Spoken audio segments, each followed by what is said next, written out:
Ça n'a pas laissé d'impact. Mais j'ai eu très peur. Et surtout qu'on m'a dit, vous fumez? Un petit peu? Un petit peu comment?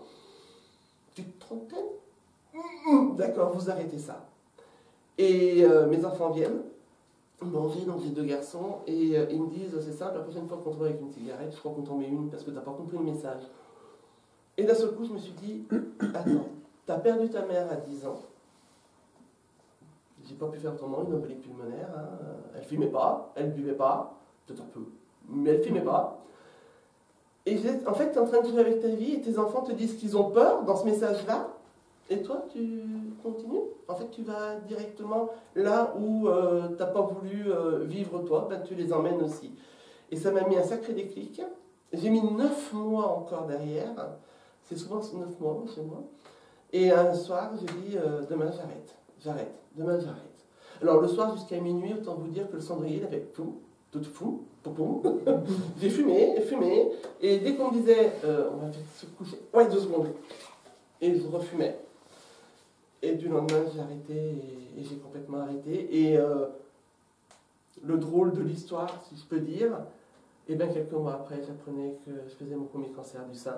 Et vous dites, merde quoi, j'ai arrêté. Allez, j'ai arrêté quoi. Il m'a sauvé le premier. Il m'a sauvé parce qu'il était in situ, ça veut dire que c'est dans le canal où passe le lait maternel. C'était des cellules coincées là-dedans. Mais parce que j'ai eu ce premier cancer, j'ai eu un suivi toutes les années. Et 2 ans après, on découvre que j'en ai un qui n'est pas beau, qui n'est pas bien placé, qu'il va falloir soulever les côtes pour aller le chercher parce qu'il est... Mais si j'avais pas eu le premier pour me sauver du deuxième, encore une fois, je ne serais peut-être pas ici aujourd'hui. Alors, je ne fais pas un déni de ce que j'ai vécu, parce que j'ai l'air sereine comme ça, hein. Zen cool. Hein. J'ai fumé de l'encens ce matin.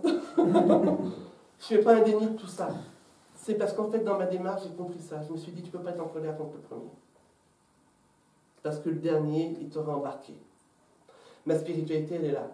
Et si tu ne m'as pas embarqué, eh ben, je peux t'assurer qu'aujourd'hui, moi, je vais y monter là. Mais je vais y monter sur Terre. C'est-à-dire que je vais passer des messages. Je vais faire des conférences, je vais faire des salons. Si vous m'aviez connu un petit peu avant, mais ça n'aurait pas été étonnant de savoir que je ne pouvais pas être devant vous aujourd'hui. C'était pas possible pour moi de dépasser ça. Puis à un moment donné, vous dites, tu as dépassé tout ça, vas-y, balance-toi, de toute façon tu risques quoi. Au pire qu'on me dise, mais j'aime pas, eh ben ne m'aimez pas. Ou j'aime bien, ben, je suis contente. Ou ça m'a parlé, alors là c'est le plus beau cadeau.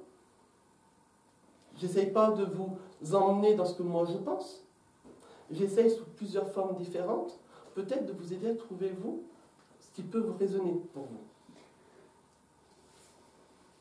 Autre question? Ou contradiction? On parle toujours de cigarettes. Qu'est-ce qui pousse les gens à fumer? Pourquoi dans une famille, par exemple, où une personne fume, il y a plusieurs enfants, il n'y en a qu'un qui va se mettre à fumer et les autres pas du tout? Qu'est-ce qui les pousse? Est-ce que c'est pour les mener justement sur un chemin de vie pour attraper une maladie plus tard ou... Voilà. Alors après, attention, il ne faut pas être fataliste. Oui. Il est là le piège. Hein, parce que la spiritualité, je vous dis, il faut être carré dans la spiritualité. Le piège, il est par moment de dire laisse faire, parce que à mon avis, il doit prendre un cancer. Non, si on peut dire avant, en attendant, parce que peut-être qu'en disant à l'autre arrête de fumer, on va se prendre le bec avec, qu'on va avoir peut-être 3 ans où on ne se verra plus, mais ça va renforcer nos liens, et que l'épreuve, elle était là, et pas du tout dans la maladie. La cigarette, on le sait, elle est soit parce qu'elle est effectivement sur le chemin, et ça commence comme ça, on va prendre sa première clope à 13 ans, soit parce qu'il y a un mal-être chez le jeune, qui n'est pas appelé à fumer 10 ans, qu'il faut peut-être regarder où est le mal-être. Il faut vraiment aller élargir les choses. Et puis il y en a parce que, à l'époque, il y a très longtemps en arrière, c'était pas rare que les jeunes y fumaient. Enfin, là aujourd'hui ils fument toujours, mais je veux dire, les parents étaient au courant, voire même, tiens petit, prends ta clope. Petit de 13 ans, prends ta clope. On a généré ça aussi avant. Aujourd'hui, on le met dans le sujet tabou, et puis surtout le sujet financier, parce que ça coûte très cher. Mais moi, j'ai 2 enfants. Alors, c'est ce que je vous disais, hein, j'ai fumé pour faire. Hein. Moi, j'ai fait travailler les taxes. Hein. Voilà. Je n'en donne plus rien. Mais sur mes 2 enfants, j'en ai un qui n'a jamais touché la cigarette. Et l'autre qui fume. Et quand je le vois se battre aujourd'hui avec l'envie d'arrêter, parce qu'on sent qu'il a l'envie, en plus il a un petit garçon maintenant, j'ai mal pour lui parce que je suis la maman, mais ça fait partie de son trajet aujourd'hui et de comprendre pourquoi il arrêtera. Est-ce qu'on peut prévenir plutôt que guérir? Je ne suis pas sûre. Je ne suis pas sûre. Encore une fois, on ne détient pas tout. Ça serait bien. Après, quand on a vraiment envie d'arrêter de fumer, on y arrive toujours. Alors ça aussi, c'est la volonté. Alors, non. Pitié, ne croyez pas que vous n'avez pas de volonté si vous n'arrivez pas à fumer. C'est un déclic mental qu'il vous faut. Tant que ce déclic n'est pas venu dans votre tête, il n'y a aucun processus qui va se mettre en route. Et quand on vous pousse à arrêter, vous allez y arriver. Moi, j'y suis arrivé de 94 à 93. Non, je dis n'importe quoi, encore une fois. C'est pas possible. Non, mais si, il y a longtemps en arrière, j'avais arrêté. Si, monsieur, quand j'étais jeune encore, j'avais arrêté. J'ai repris en 2000, de 97 en 2000. Mais c'était tellement marqué dans mon mental, la cigarette, que ça faisait 1 an et demi que j'avais arrêté de fumer. Je me lève à mon nez dans la pièce et je tourne. Et je tourne, et je lève des machins, des trucs. Mon ex-mari me dit à ce moment-là, mais qu'est-ce que tu cherches? Et là, ça m'a arrêté pile. Et j'ai dit, la vache, mon paquet de cigarettes. 1 an et demi que j'avais arrêté de fumer, j'ai cherché mon paquet de cigarettes. Pourquoi j'ai repris? Pour une excuse minable. J'ai perdu mon beau-frère en 2000. Le jour de l'enterrement, mes soeurs fumaient et je suis arrivé piquer une clope dans le paquet. Donc tout le monde m'a regardé avec des yeux comme ça au bout de 3 ans. Le premier qui l'ouvre s'en prend une. Fais ce que tu veux. Et à ce moment-là, je pensais que j'allais fumer ce jour-là, arrêter, ou peut-être encore un peu le lendemain parce que ça brasse. J'ai remis 13 ans à arrêter derrière. Et dans ces 13 ans, j'ai fait... J'ai arrêté 9 ans. J'ai repris. Vous avez repris depuis longtemps? Oui, ça fait... Enfin, j'ai arrêté 9 ans, après j'ai repris, après j'ai arrêté 2 ans, j'ai repris. Et là, ça fait plusieurs années que j'ai repris. C'est pareil, quand j'ai eu mon cancer, j'ai pas arrêté, j'ai grimpé encore plus. Voilà. C'est énorme. Et je veux arrêter. Vous y arriverez à nouveau. Ouais. Mettez-vous pas une peur insurmontable à ça. Non, c'est pas ça, c'est... Vous le savez aujourd'hui qu'il je faut pense. un déclic. À chaque fois que j'arrête de fumer, je prends énormément de poids. C'est dans ma tête, je sais. Donc je reprends à chaque fois la cigarette, repère mes kilos. Quand j'ai arrêté de fumer, fatalement, alors déjà, j'avais pris un petit peu de poids avant, faut pas déconner, mais j'ai repris du poids bien évidemment. L'hormonothérapie m'en redonne bien évidemment. Après, c'est encore une fois un cheminement. C'est une acceptation. On est différentes. On va parler toutes les deux de cancer, on est différentes là-dessus sur le chemin, c'est ce que je disais tout à l'heure, c'est pas les mêmes styles de vie. Et surtout, à l'époque, vous mettre martel en tête en disant que vous êtes nul parce que vous ne savez pas arrêter. Vous arrêterez quand ça reviendra. Et ce moment-là, ok, vous serez prête.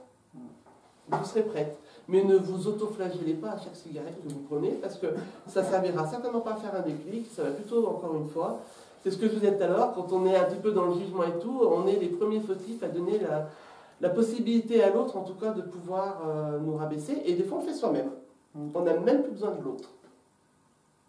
Moi, j'ai une question par rapport à la maladie et le karma, parce que on entend souvent dire que c'est un peu... Donc le karma, en fait, c'est les vies antérieures. Voilà, le karma, ou c'est une épreuve par rapport à une Alors, vie antérieure. D'après ce que j'en sais, encore une fois, avec ce que j'ai vécu avec des consultants, fatalement, quand je mets les gens en contact avec des guides spirituels, avec leurs guides, le truc que j'adore, que j'aime bien, c'est qu'ils ont le visage du guide. C'est déjà cool, on a au moins un visage, donc on est bien d'accord que de l'autre côté on est une énergie, mais ils vont donner le visage de leur dernière vie, comme ça on a au moins comme une photo. Et puis ils donnent leur histoire, celle qu'on a traversée ensemble dans la vie commune. Donc du coup c'est une histoire de vie antérieure.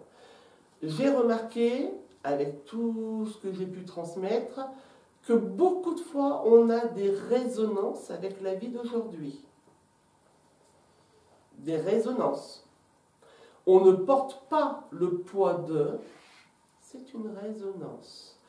mais du coup qui va aider à comprendre aussi quelque chose, une phobie, une peur, mais pour autant c'est pas le karma que vous portez, c'est une résonance, c'est vraiment différent.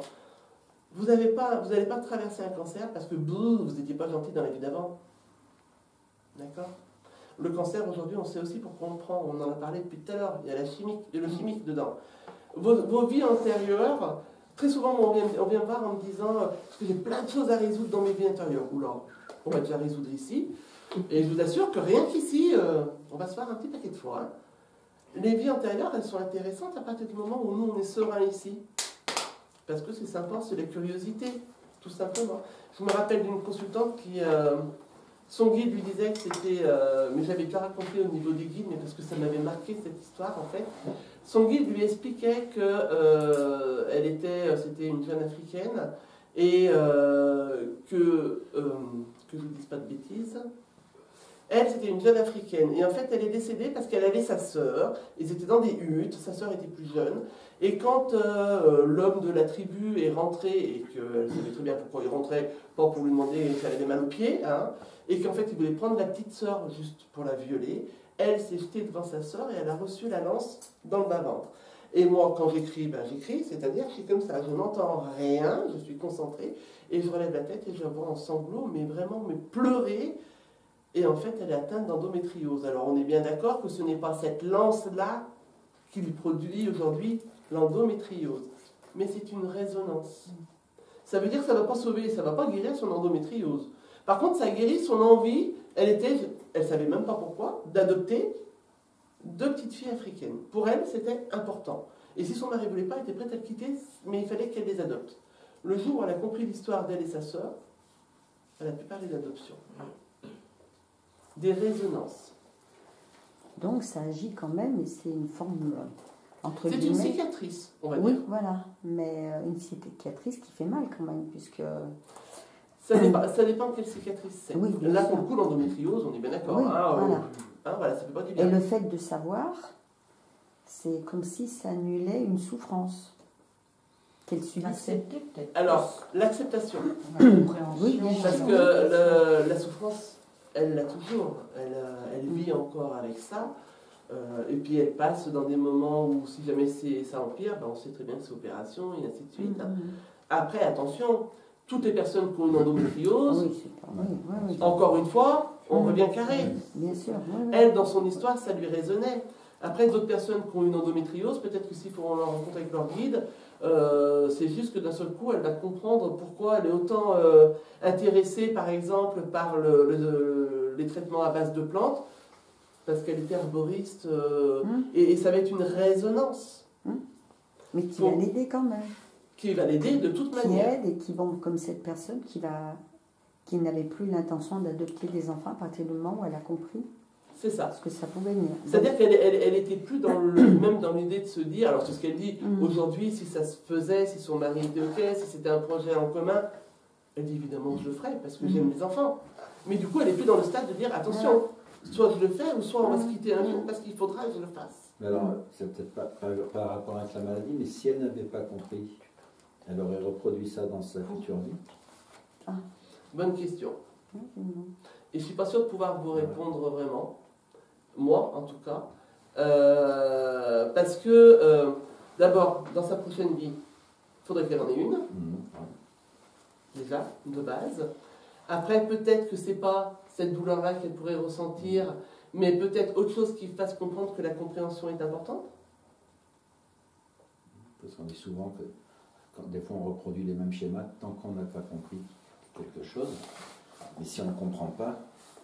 Ouais, alors, moi là aussi je vais me rebeller un petit peu, mais je suis pénible parce que moi je suis une médium rebelle. Je vous assure, même moi je me fatigue, je vais vous dire. Mais parce que, même au niveau du fait de reproduire, de vie en vie, aujourd'hui personne ne peut vous le confirmer. D'accord. Par contre, de reproduire des descendances de votre famille là, dans cette vie-là, ça on peut vous confirmer parce que vous le savez.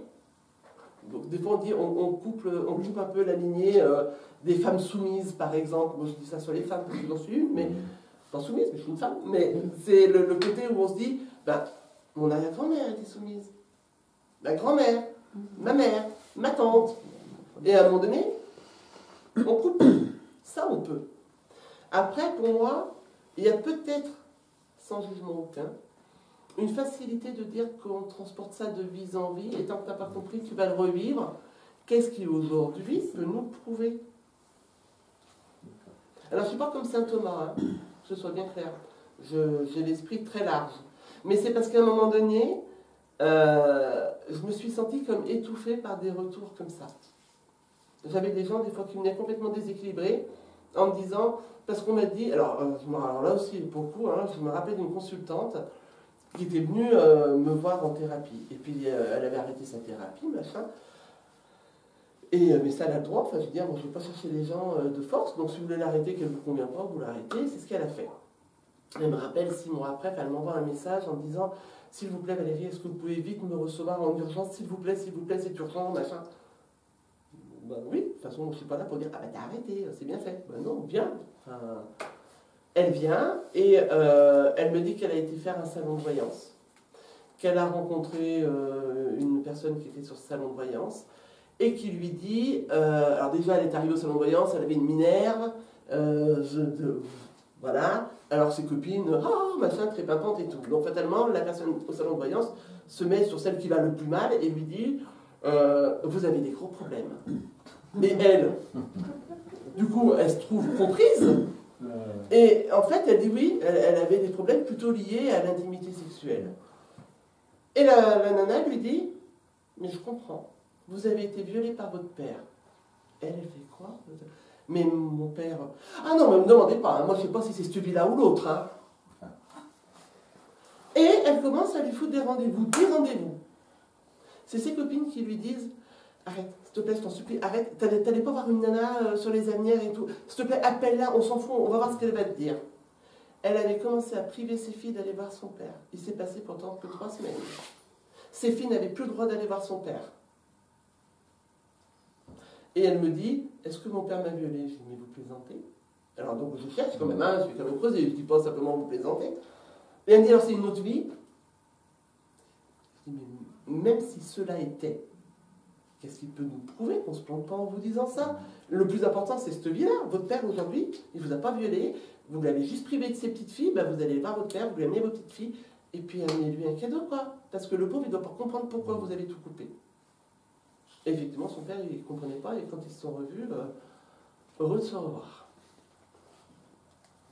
Donc, il faut faire hyper attention entre les vies d'avant. Bien sûr, je prends la réincarnation.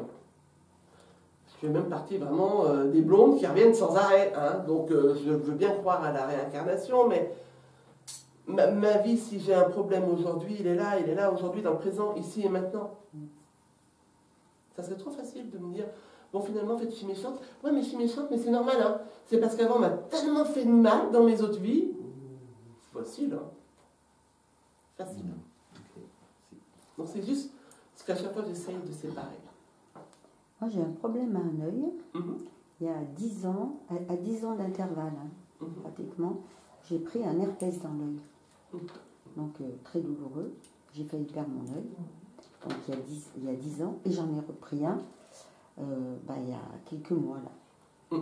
Et j'essaye de comprendre. Alors, bien sûr que, pareil, j'ai quand même utilisé la médecine. Merci. Mais j'essaye quand même de comprendre. Parce que je voudrais bien que ça s'arrête. Je voudrais bien mettre des mots dessus pour pouvoir soit accompagner, soit éradiquer. Parce que ça commence à me peser quand même. Alors, déjà, de toute façon, il y a des terrains qui sont un peu plus fragilisés sur certaines choses, comme l'herpès, comme l'eczéma, comme des choses comme ça. Pour moi, mais je ne suis pas médecin, pour moi, très souvent, ça peut être lié sur de l'émotionnel.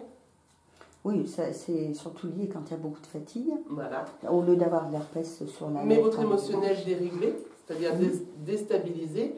Après, ça serait trop facile de dire quand ça touche un certain organe, peut-être que c'est... alors, je vais tutoyer, mais pas parce que je vous tutoie, mais parce que c'est la phrase qu'on peut donner. Tu as peut-être vu des choses que tu ne devais pas voir. D'accord. Alors des fois c'est super facile, allez chercher dans toute votre vie ce que vous avez vu que vous ne deviez pas voir. Et puis est-ce que vous savez aujourd'hui que vous ne deviez pas le voir, hein? C'est ce que j'aimerais comprendre. Voilà, mais Voilà. très souvent, il y a aussi simplement ce terrain qui est plus propice à ça. La fragilité, après ça peut être lié aussi, je vous dis n'importe quoi parce que je ne suis pas dedans, un collier qu'on vous a mis à un moment donné, c'était pas le bon quand vous étiez gamine, et puis du coup ça fragilisait le terrain.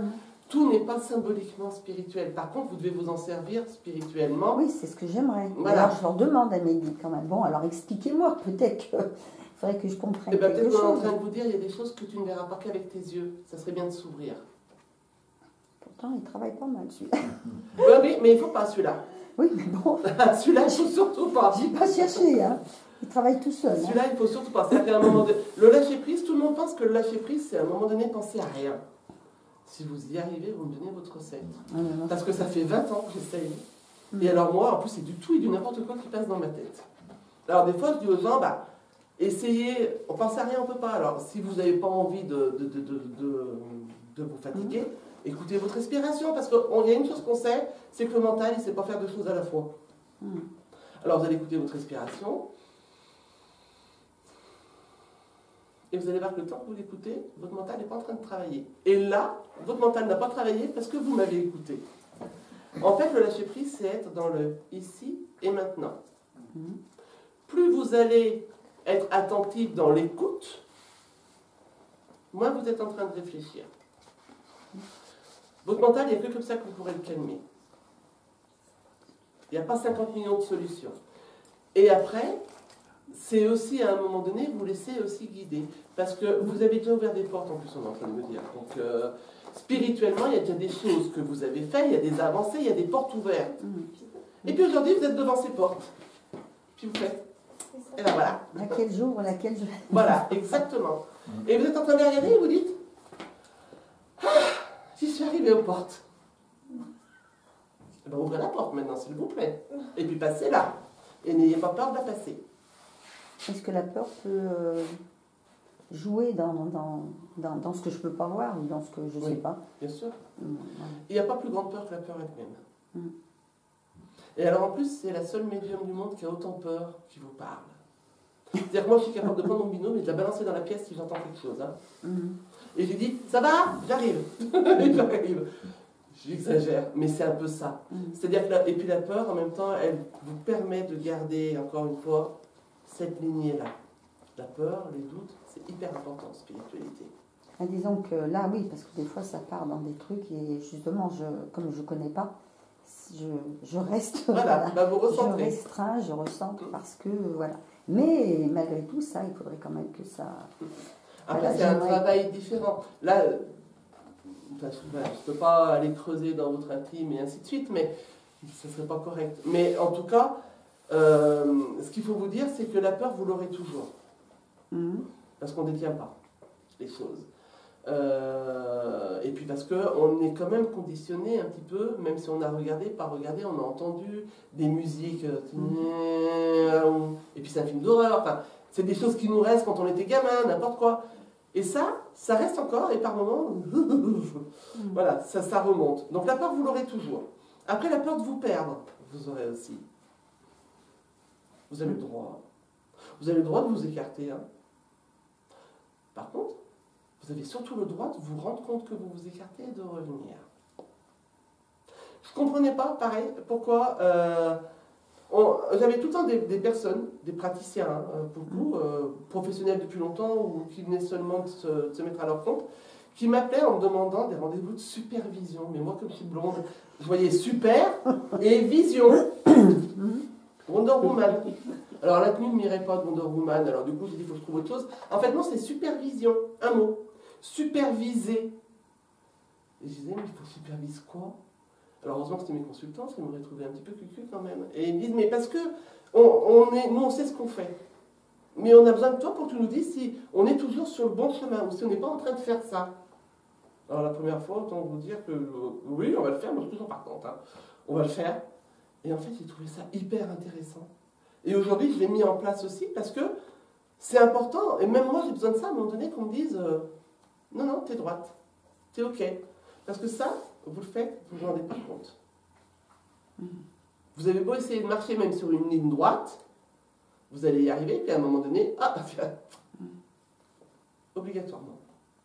Donc prenez le temps, vous vous recentrez. De toute façon, on n'est jamais pressé en spiritualité. Jamais. Bon. Et j'ai souvent tendance à dire, la spiritualité, c'est vraiment devenir l'enfant à l'adulte. C'est-à-dire que ça ne se fait pas en 5 minutes. Vous avez passé peut-être, avant d'arriver à l'âge adulte, 18 ou 20 ans. Ben, c'est tout ça, c'est tout ce trajet. Et en spiritualité, ben, si vous commencez à 50 ans, ça ne veut pas dire que vous serez super cool à 70 ans. Ça veut juste dire que on s'en fout du temps. L'important, c'est que chaque fois que vous avancez, ça vous amène du bien. Et si vous pouvez en plus le partager, ben, vous avez bien réussi votre spiritualité. Et tout dépend de ce que vous attendez de la spiritualité. Je tends rien. Alors c'est pour ça que vous n'avancez pas. Non, j'attends C'était rien justement pas la bonne réponse. Non, j'attends rien de précis. J'attends rien de précis, je fais. Prenez une direction. Pour commencer, ce n'est pas la seule et l'unique que vous aurez. Mais si vous ne commencez pas à vous tracer un chemin, vous resterez devant toutes ces portes. Parce qu'en fait, symboliquement, vous êtes devant ces portes et vous dites, je ne sais pas laquelle ouvrir. J'ai su pendant 20 ans laquelle ouvrir, puisque j'ai vraiment avancé. Et là, c'est une période où je ne sais plus. Voilà. Peut-être parce qu'aujourd'hui, on vous dit, ouvrez celle d'à côté, parce que la deuxième partie, elle est à côté. Oui, voilà. La spiritualité, c'est un gros porte-clés. La spiritualité, c'est un gros porte-clés. Et vous mettez plein de clés dedans. Vous mettez le magnétisme, vous mettez la voyance, vous mettez ce que vous voulez. Mettez les mots que vous voulez, même les compliqués qu'on ne comprend jamais, qu'il faut qu'être dico. Mettez ce que vous voulez, mais mettez des clés à votre trousseau. Et quitte à se tromper, autant ouvrir une porte. Et si c'est pas la bonne. Oui. C'est ça. Mais jusqu'à présent, c'était pas... J'ai pas trouvé ça compliqué, parce que c'était évident. C'était évident et c'était beaucoup avec les émotions. C'était très fort. Alors, donc, je me suis laissée guider par ça. Ouais, et puis, du coup, on vous remet... Et puis, au bout de certain nombre d'années, je pense qu'on me remet devant... C'est ça. Voilà, à faire autre chose et que je n'arrive pas à prendre cette décision. Parce que je n'arrive pas à me projeter sur quelque chose. C'est ça. Je ne sais pas, en fait. Et des fois, il arrive le moment aussi où on est devant une porte et on l'ouvre. C'est pas que c'est pas la bonne, c'est qu'on l'ouvre trop tôt. Et du coup, vous ressortez en disant, voilà, c'est vraiment pas mon truc, ça. Ça fait 8 ans que je suis aux Avenières. Il y a 8 ans, j'ai voulu faire une conférence à la maison. Mais vous m'auriez vu, c'était une souffrance. Mais le mot, il est faible. Je crois que j'avais 15 personnes qui s'étaient déplacées pour la conférence. Donc, dans ma maison, parce que je ne sais pas où aller. Et les gens, tous en face de moi. Et alors là, impossible. Alors en plus, écarlate de chez Écarlate. Alors je pouvais planquer ça par mes coups de soleil que j'avais pris la veille, mais écarlate. Et puis la voix... mais... J'ai revu la vidéo il y a 3 ans en arrière. Je l'ai retrouvée dans un disque dur. Je l'ai supprimé la vidéo. Je dis, je ne peux pas garder ça. Mais j'ai souffert, vous ne pouvez même pas imaginer. Et je ne comprenais pas, parce que 2001-2002, je parlais avec mon père en écriture automatique, et il me fait un dessin à un moment donné. Alors, le truc tout seul, je pense que c'était moi, et j'avais des gens en face de moi. Et il me disait, tu sauras parler de nous. Alors déjà, alors, entre le Lego, c'est bien, je vais être super connu, machin, n'est-ce pas? C'est elle, Valérie Defour. Et puis le côté où de se dire, mais parler devant tout le monde, je ne vais pas savoir faire, et puis j'aime pas ma voix, et puis j'ai un défaut de prononciation, et puis ici, et puis. Il s'est passé des années. Et puis donc il y a 8 ans, on arrive ici, et personne ne me connaît ici. J'ai tout à refaire. Valérie Defour, c'est plat, personne ne connaît. Et je dis, je vais faire une première conférence pour dire, faire bouger un peu, les gens prennent les cartes, et ainsi de suite. Mon Dieu. Mais c'est tellement été, alors pour moi, nul. Les gens étaient contents. Bon, ma foi, tant mieux. Mais moi, nul. J'ai souffert. J'ai pas dormi 3 jours avant. J'ai pas dormi 3 jours après. Je me suis auto-flagellée, auto-détruite, tout ce que vous voulez. J'ai même dit à mon père, merci, si c'était ça le cadeau, évite de m'en faire. 8 ans plus tard, je suis en face de vous. Alors, je traque, hein, mais je dis souvent pour me rassurer, mais Sarah Bernard a dit que le trac, il venait avec le talent. Alors, ça me rassure un petit peu à chaque fois. J'ai le trac, j'ai passé des nuits blanches parce que je ne savais pas comment construire cette conférence sans brusquer les gens, voilà, sans dire à un moment donné, vous n'êtes pas juste dans votre raisonnement. Enfin voilà, je ne voulais pas rentrer dans ce piège-là, c'était important. Mais je suis là, puis finalement, ça s'est pas trop mal passé.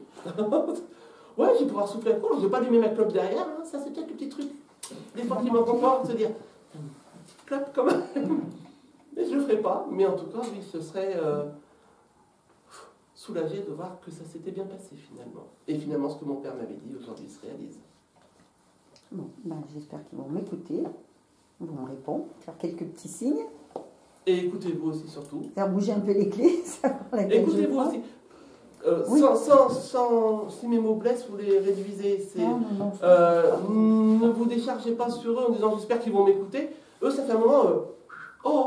Oui, hein, ils parlent. Donc vous écoutez, ça ils font que ça. Ça serait bien peut-être aussi de les écouter et de vous écouter. Bon, on va remettre ça en route. Ah tiens. Mais c'est bien ce petit moment de pause. Ça vous a permis de souffler sur beaucoup de choses là, à côté. on m'a mis en pause, vraiment là, je veux dire. Oui, mais c'était important. Voilà, oui, je pense qu'avant d'ouvrir la porte, il fallait que je fasse un break, que je me pose. Parce qu'en tant d'années, on a quand même besoin de se poser un petit peu. Maintenant, vous êtes prête à... Bon. Choisissez votre porte. Je vais dire. Ma maman m'a dit que... C'est ça. Ouais, et c'est exactement. C'est ça. Plouf, plouf. Voilà, c'est ça. Est-ce que la maladie, ça peut être parce qu'on s'écarte trop de son chemin? Non. Non. Parce que on entend aussi dire ça, des fois on s'écarte trop de son chemin. Et heureusement. La maladie est là pour nous rappeler. Mon Dieu, heureusement que non. Encore une fois, ça reste que sur ce que moi j'en sais. Heureusement que non. Enfin, tout le monde serait malade. Alors, tout le monde serait... On est bien d'accord. Merci. Tout le monde serait malade. Et puis, je pense alors aux parents des enfants qui vont même dans la schizo ou quoi que ce soit. Putain, si on leur dit ça, mais vous vous rendez compte de l'impuissance?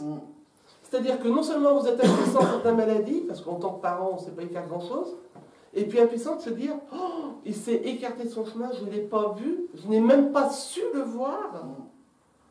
On va arrêter un petit peu de se porter des culpabilités qui ne nous appartiennent pas. C'est vraiment, la maladie, elle est là, je vous dis, soit parce que, de toute façon, on revient presque tout le temps là-dessus, hein, et puis ça c'est le 100%, et puis le bémol, c'est ce qu'on a généré pour arriver à l'être. Je vais revenir sur la schizo. On sait bien que la schizophrénie, c'est pas quelque chose parce que vous avez fumé, parce que vous avez bu, parce que c'est un autre problème, c'est une autre maladie. Le déclic de tout ça, je ne le détiens pas. Mais c'est pas parce qu'il s'est écarté, pauvre bonhomme, de son chemin, quoi. Par contre, c'est certainement inscrit là pour lui. Et puis pour ses parents. En fait, ce qu'on inscrit sur notre chemin résonne avec notre famille. Mon cancer a résonné sur la personne qui partage ma vie, sur mes enfants. Sur les enfants, beaucoup. Évidemment qu'on résonne là-dessus. Ça va prendre dans une toile d'araignée. Du coup, mon épreuve devient leur épreuve. Mais c'est des rendez-vous de vie. On choisit, alors on dit souvent on choisit, oui, c'est-à-dire qu'on va choisir dans nos épreuves de vie, et fatalement, s'il faut que ça touche en tant qu'une maman qui a un cancer, il faut que ça devienne mon fils. Et dans notre rendez-vous de vie, c'est-à-dire qu'aujourd'hui il est sur Terre, et quand il avait tel âge, j'ai respecté le contrat, et mon cancer est arrivé, et lui il a respecté le sien, c'est-à-dire qu'il a fallu qu'il ménage sa peur, qu'il apprenne à vivre avec, et puis qu'aujourd'hui il le dépasse. Enfin, et sur mes 2 enfants. Mais c'est pas parce qu'on sait... C'est là où je dis qu'est-ce qu'on fait de la spiritualité, parce que j'ai l'impression qu'on fait de plus en plus porter la culpabilité aux gens. Moi je le crois pas, c'est parce que j'ai lu il n'y a pas longtemps un bouquin où il disait ça en fait. Après c'est pareil. Moi, mais parce que cette personne, elle est peut-être de bonne foi à la base, dans son parcours de vie. Peut-être qu'il a été malade et qu'au même instant où il est tombé malade, il s'est rendu compte qu'il était en train de s'éloigner de quelque chose et que pour lui, du coup, c'est une cause à effet. Je me suis éloigné, je suis tombé malade. Alors que non, c'est tu t'es éloigné parce que tu t'es éloigné, mais la maladie, elle était toujours marquée. Mais alors il y a ceux qui le mettent avec la bonne foi, et après il faut juste qu'on réouvre les yeux que dans le monde spirituel, on a tout et n'importe quoi. Malheureusement, beaucoup de n'importe quoi. Et dans le beaucoup de n'importe quoi, ça va être un petit peu ce jugement et puis se faire porter les culpabilités. C'est-à-dire, ah bah oui, mais si t'as ça, c'est parce que t'as pas su. Ben merci. Alors déjà, je me fais flic avec ce que j'ai, mais si en plus tu me dis que j'ai pas su faire... C'est pour ça que je vous dis, il n'y a pas de police dans la spiritualité. Voilà. Alors si, vous pouvez dénoncer si vous êtes fait arnaquer, mais encore, il faut une somme. Hein. Arnaquer de 60 €, ça ne sert à rien de dénoncer, on va ouvrir au nez. Par contre, arnaquer de 3 000 €, là, ça peut commencer à être pris en charge. Mais la seule personne qui va vous mettre en garde contre tout ça, c'est vous-même. Il faut juste à un moment donné savoir si ça résonne avec vous ou pas. Je m'estime honnête. Je pense, puis je pense qu'on me botterait derrière beaucoup, mais je m'estime honnête. Maintenant, si mes propos ne vous conviennent pas, si ça ne résonne pas pour vous, est-ce que ça veut dire que je suis malhonnête? Ça veut juste dire qu'on n'est pas sur une même ligne? Eh bien, allez voir quelqu'un d'autre qui va pouvoir raisonner avec vous. Mais il faut toujours que vous, ça ne vous dérange pas, que ça soit ici, et qu'à un moment donné, vous sentiez à l'aise et en place avec ce que vous recevez. Ou avec ce que vous allez donner.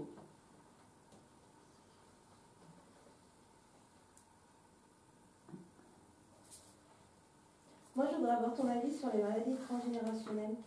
Est-ce que tu penses que les descendants peuvent pâtir, entre guillemets, d'un acte qu'un ancêtre aurait fait, et du coup, ça se reproduit dans la lignée? Alors, spirituellement, beaucoup te répondront oui. Dans ce que... Les mêmes maladies, hein. Oui, sur les mêmes maladies. Sur les mêmes maladies. Moi, je vais aller un peu plus loin, c'est-à-dire si on prenait plusieurs cas de famille, si on prenait même sur plusieurs générations différentes, on remarquerait qu'on a toujours un cycle de maladie qui revient.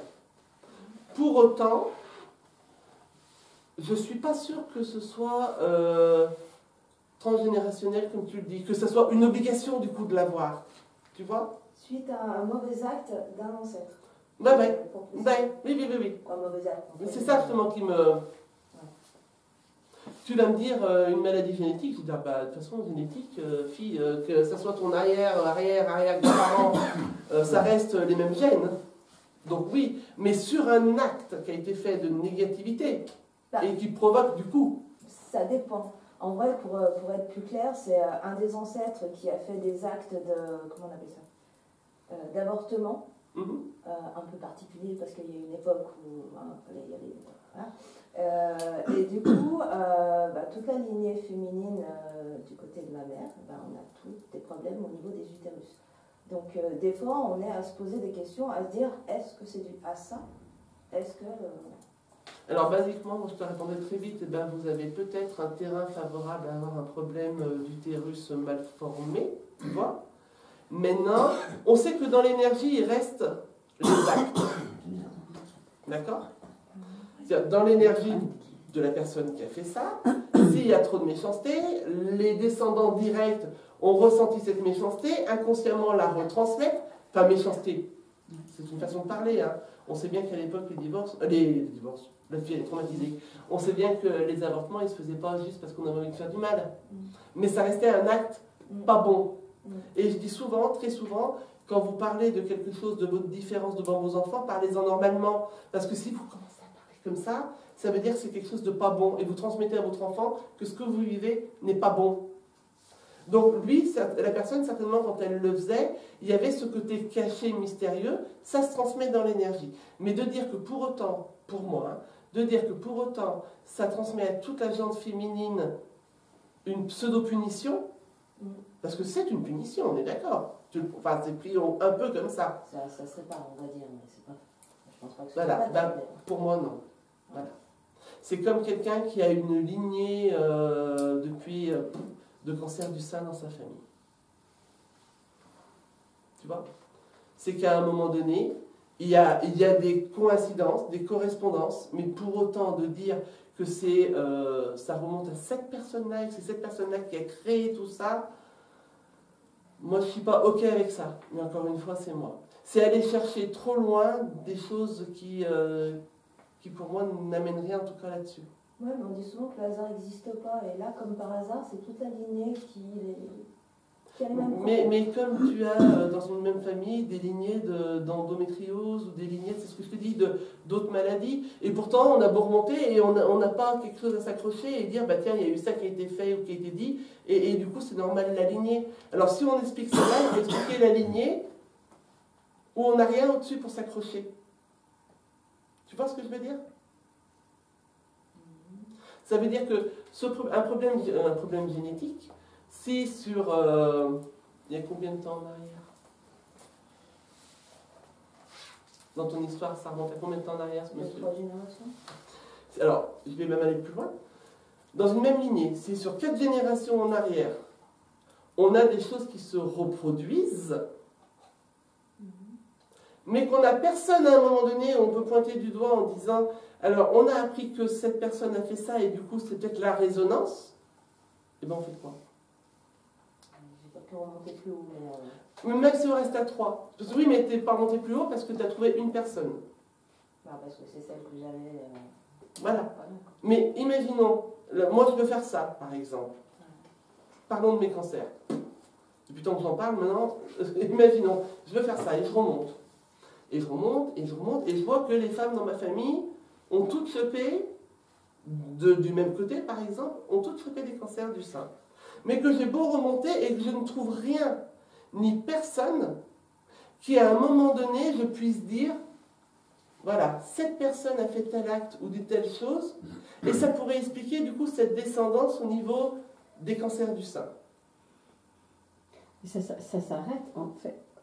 Ce que tu racontes, c'est pas celui qui a fait l'avortement, c'est la personne qui l'a subi, pour le coup, et qui l'a mal vécu, ou pour laquelle c'est resté caché. C'est celle qui a fait.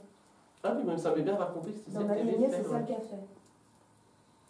Et Oui, c'est pour ça oui, que... mais peu importe elle ou lui, mais c'est pas celui, c'est pas celui qui ou celle qui a. Vous voulez dire c'est pas l'acte mais la conséquence. Voilà, c'est celle qui a vécu l'avortement, qui en a souffert, qui a été traumatisée, qui l'a peut-être caché, n'était pas remonté plus haut parce que il est là le point d'accroche. Et dans l'instant où on a ce point d'accroche, cette douleur, cette souffrance qui a été cachée, tu coupes le lien en même temps. Et peut-être que... Oui, mais dans sa recherche à elle, du coup, ce qui ne correspondrait pas, c'est que la personne qui était avortée n'était pas de la famille. Non. Donc du coup, mais pourquoi sa famille, c'est énergétique. Non, puis il y en a eu beaucoup. Alors là, ça serait encore plus... Ouais. Mais Oui, peut-être qu'il y a quelque chose de toute façon, on appelait ça des faiseuses d'anges. Je ne vais pas y arriver à dire avant. Je veux dire, à l'époque, on va reparler d'aiguilles à tricoter. Voilà, c'est ça. C'était pas dans la guerre. Mais ça existait. On peut pas le mettre sous couverture. Ça existait. Oui, pour autant, toutes les personnes qui le faisaient n'ont pas généré ça en problème génétique derrière. Non, puis elles étaient volontaires. Quoi. Mais après, voilà, moi, c'était une réflexion que je me suis faite. Hein. Je dis pas que c'est ça. Et que... Non, mais après il y a toujours le côté de la coïncidence et le côté de la résonance. Et ce qui est très dangereux, c'est de tout mettre très souvent, facilement sur une résonance, parce que du coup, on va se construire avec ces choses-là. Et on ne sera peut-être pas dans le juste, et à un moment donné, ça va contrer. Maintenant, c'est peut-être ça, parce que c'est ce que je te dis. Je ne détiens pas toutes les vérités du monde, mais... Justement, moi, ça me parle. Moi, j'ai cette répercussion maintenant, et quand j'ai pensé à ça dans des discussions, je me suis aperçue que... Et là, je me suis dit, il y a un lien avec ça. Et le truc, c'est de couper le lien maintenant, d'arrêter ça pour pas que ma génération future, ma fille, mes petits-enfants, ils aient ça aussi. Et ta fille, tu l'as déjà? Oui, elle a quel âge en plus? Ouais. Et elle a ce problème d'utérus ou pas? Ben moi, ça s'est déclaré, j'en ai pris conscience il y a 2 ans, à tout casser. Mais c'est pour ça que je lui dis, essaye de regarder quand même ce qui va suivre. Et lors de tes grossesses, il n'y avait pas eu de souci au niveau de l'utérus? Ils n'ont jamais rien découvert alors que des... Pourquoi je dis 2 grossesses, tu as 2 enfants? 3? Non, à vrai dire, moi j'ai des fibromes dans le ventre. La première, on a eu, voilà, ça... Et c'est bizarre parce que fibrome dans l'utérus, ça me fait penser à grossesse dans l'utérus, à remonter sur ce truc-là et à faire sortir. Donc, et c'est justement là où le bas blesse, c'est que je dois travailler là-dessus, mais j'y arrive pas. C'est un truc de malade, et j'arrive pas à faire la démarche pour aller les faire enlever. Et je bloque total là-dessus. Et depuis que tu as fait ta découverte, tu arrives à faire la démarche ou pas? Mais non, ça fait 1 an et demi, j'ai vu le médecin, parce qu'il m'était arrivé, voilà, je perdais beaucoup de sang, j'ai été voir le médecin, il me dit, oh, putain, machin, tac, tac. Bon, je me prends une brasse, et puis je suis pas retournée. Oui, mais ça, c'est le médecin qu'on voit aussi. Non, il était génial. Non, franchement, il était super génial. Il a super bien amené le sujet, il a été bien. Je me comprends quand il m'a passé une brasse, c'est normal. J'ai pas vu de gynéco pendant des années. Oui, alors ça, oui, c'est un petit peu normal, madame. Non, hein? J'ai rien à prouver là-dessus. Hein. Mais là où ça m'étonne, c'est que j'arrive pas à faire la démarche pour stopper ça. Après, je pense vraiment qu'il y a une autre approche, un autre travail là-dessus. Le côté de, encore une fois, de pointer du doigt, toi, c'est ce que je te disais. Alors, quelque part, ça t'a ouvert, toi, sur une possibilité d'explication. Ouais, trouver une excuse. Une possibilité d'explication. Mais pour autant, ça ne résonne pas tant que ça. Parce que ça résonnerait, ça fait déjà longtemps que tu aurais fait quelque chose avec. Parce que ça aurait été le... Mais c'est ça. Tu vois? Et alors, c'est à faire, jeune fille, quand même, enfin, sauf si ça ne met pas ta vie en danger. T'en as qui ont des fibros, mais on dit, bah, de toute façon, pour l'instant, s'il ne bouge pas plus que ça, on ne fait rien, mais s'il est si gros que ça, peut-être qu'il va te dire, madame, venez me voir. Bon, voilà, peut-être à voir ce qu'ils en pensent au niveau du diamètre et de la grosseur. Mais, encore une fois, c'est pour ça que je tiens à toujours, et j'essaye de remettre, c'est pas pour descendre ce qu'on entend, que ce soit bien clair, mais c'est parce que tu vois, plutôt que de te diriger vraiment, ça t'a permis juste de te reposer dans une recherche, mais quelque part, il manque un truc. Oui, il manque le truc. Il manque un je truc. comprenne pourquoi je dis ça, et après je pense que je ferai la démarche. Mais c'est fou, parce que... Alors, des fois, on peut faire aussi les démarches, et puis comprendre après.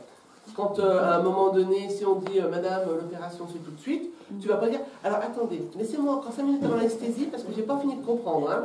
Mais moi je suis comme ça. Ça dépend de Faut que je sache pourquoi je dois y aller.